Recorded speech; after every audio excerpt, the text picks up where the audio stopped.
ओम शांति। 16 मई 1974 की अव्यक्त मुरली है। मुरली की हेडिंग है महारथीपन के लक्षण।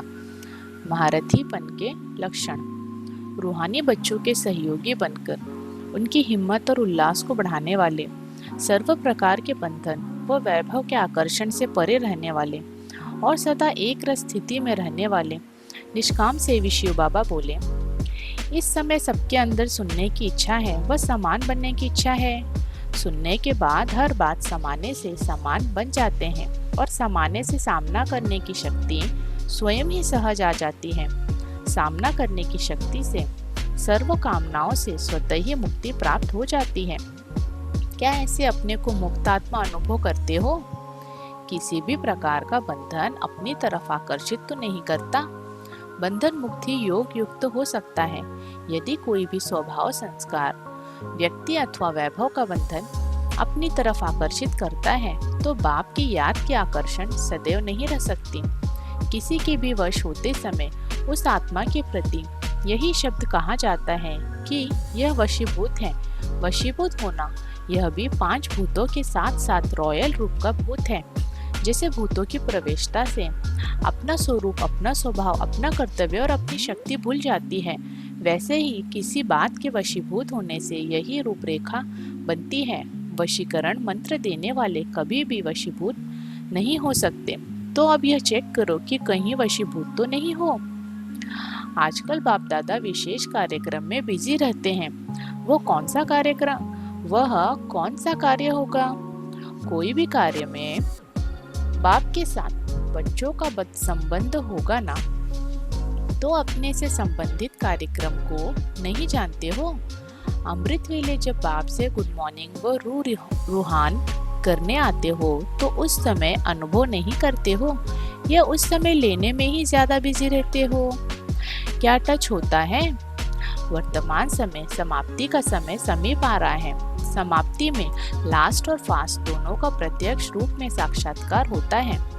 बाप दादा हर रोज हर एक की सेटिंग और फिटिंग ये दोनों ही बातें देखते हैं। कोई अपने आप को सेट करने की कोशिश भी करते हैं, लेकिन फिटिंग ठीक न होने के कारण सेटिंग भी नहीं होती। फिटिंग क्या और सेटिंग क्या, यह तो आप जानते हो ना। ईश्वरीय मर्यादाओं में अपने आप को चलाना ये ईश्वरीय मर्यादाएं हैं फिटिंग। इन मर्यादाओं के आधार से स्थिति की सेटिंग होती है।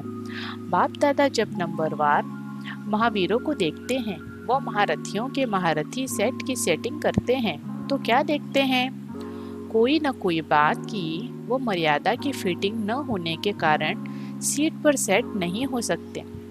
अभी अभी सीट पर हैं और अभी अभी सीट के बजाय कोई न कोई साइड पर दिखाई पड़ते हैं। तो बाप दादा इसी कार्य में बिजी रहते हैं। उम्मीदवार दिखाई बहुत देते हैं और लाइन भी बहुत बड़ी दिखाई देती है, लेकिन प्रमाण स्वरूप कोई होता है। उम्मीदवार बनने के लिए मुख्य कौन सा पुरुषार्थ है बहुत सहज पुरुषार्थ, लेकिन अपनी कमजोरियों के कारण सहज को मुश्किल बना देते हैं।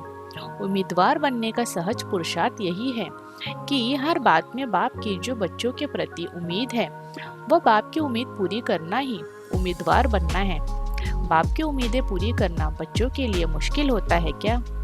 बच्चे का जन्म होता ही है बाप की उम्मीदें पूरी करने के लिए। बच्चे का अपने जीवन का लक्ष्य ही यह होता है बाप की उम्मीदें पूरी करना। इसको ही दूसरे शब्दों में सन शोज फादर कहते हैं। तो ऐसा उम्मीदवार बनना आपके ब्राह्मण जीवन का मुख्य लक्ष्य है। जबकि बाप दादा एक कदम के पीछे लाखों कदम स्वयं भी सहयोगी बनकर हिम्मत और उल्लास बढ़ाते हैं, फिर मुश्किल क्यों? जबकि दुनिया की सर्व मुश्किलातों को आप स्वयं ही मिटाने वाले हो, मुश्किल बात सहज अनुभव कराने वाले हो। ऐसे अनुभवी मूर्त के लिए कोई भी बात मुश्किल है ऐसा सोच भी नहीं सकते। प्यादों का अनुभव मुश्किल जानना ठीक है, लेकिन अभी अपने को किसी न किसी बात में 1-2 से कम नहीं समझते हो, अर्थात कोई प्रकार से अपने को महारथी समझते हो। लास्ट वाले भी लास्ट इज फास्ट का लक्ष्य रखते हैं तो महारथी हुए ना। किसी भी बात में अपने को किसी के आगे झुकाना, वो अपनी कमजोरी महसूस करना अच्छा नहीं समझते। अपने को प्रसिद्ध करने के लिए हर बात को सिद्ध करते हो तो इसको क्या कहा जाएगा? अपने को प्यादा समझते हो या किसी न किसी रूप में महारथी समझते हो? सिद्ध करने वाला कभी भी प्रसिद्ध नहीं हो सकता। वास्तव में प्रसिद्ध होने वाला कोई भी बात को सिद्ध नहीं करेगा, अर्थात जिद करने वाला ऐसा कभी भी प्रसिद्ध नहीं हो सकता।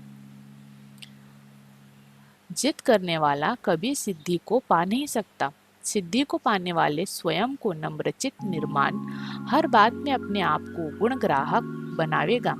लक्ष्य रखते हो प्रसिद्ध होने का और पुरुषार्थ करते हो दूर होने का, तो ऐसी चेकिंग अपनी करो। चेकिंग भी महीन चाहिए।